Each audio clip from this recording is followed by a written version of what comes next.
Number 3 outfielder for 2024, scout the stat line, is Emmanuel Rodriguez, another guy that may have some prospect fatigue.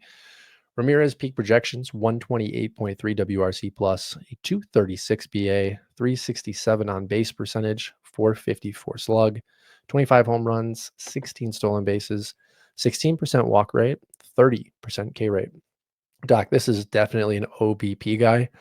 And again, prospect fatigue. What are your thoughts on Rodriguez? No way. This is so crazy. So I'm literally looking him up right now. Literally. I don't like when people use the term literally too often, and I just did it.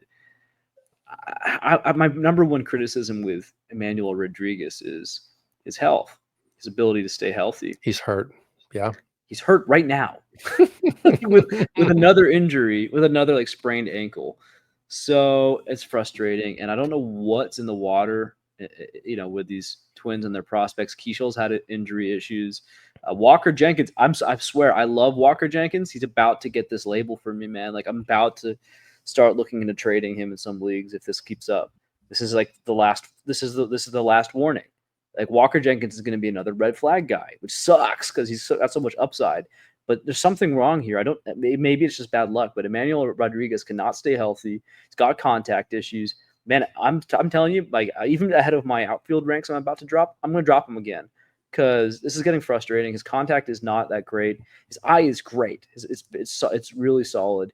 But he needs to be able to marry. He's on the verge of making the bigs. He needs to be able to marry that eye, that good ability to take a walk, with the ability to hit the ball.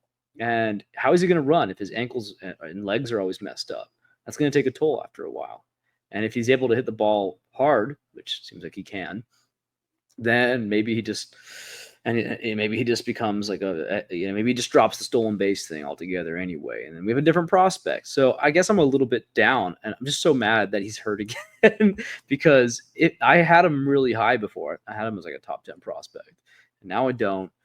And I'm glad I don't because man, you got to change whatever you're doing. And it's like Chase DeLauder. I don't like being right about. It's not even about being right. I don't like having my concerns validated. That's a great way to put it. Like, because today I had people, even earlier today, I had people saying DeLauder, oh, but what if he doesn't get hurt? I'm like, yeah, man, you can do it. Like, I don't want to sit here and tell you not to do that trade or say that this guy's actually better. Yeah, I don't want to say that this lower end prospect is actually better than DeLauder, but I am telling you I'd rather have him than DeLauder because I don't think DeLauder's not showing me he can be a major leaguer regular, at least, with what's going on here. And again, at the very least, with these guys who are getting hurt too much, now DeLauder's got so much talent. Rodriguez has so much talent that they're going to keep getting shots. But what does it mean in the end? Are they going to have to just be DHs? Yeah, probably, I guess, right? Like, and maybe probably not stealing bases the same way we'd like them to.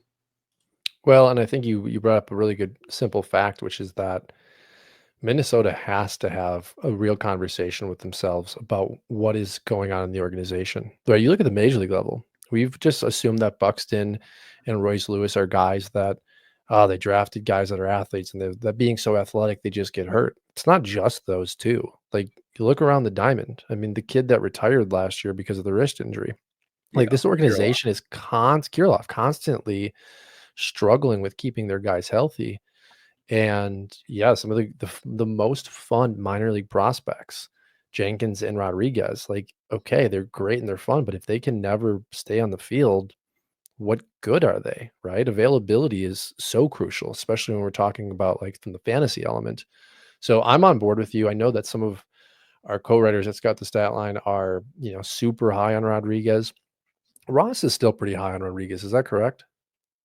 Yeah, I mean, you should be high on Rodriguez. I'm really, this is going to be a terrible clip to post because it's like hate, hate, hate.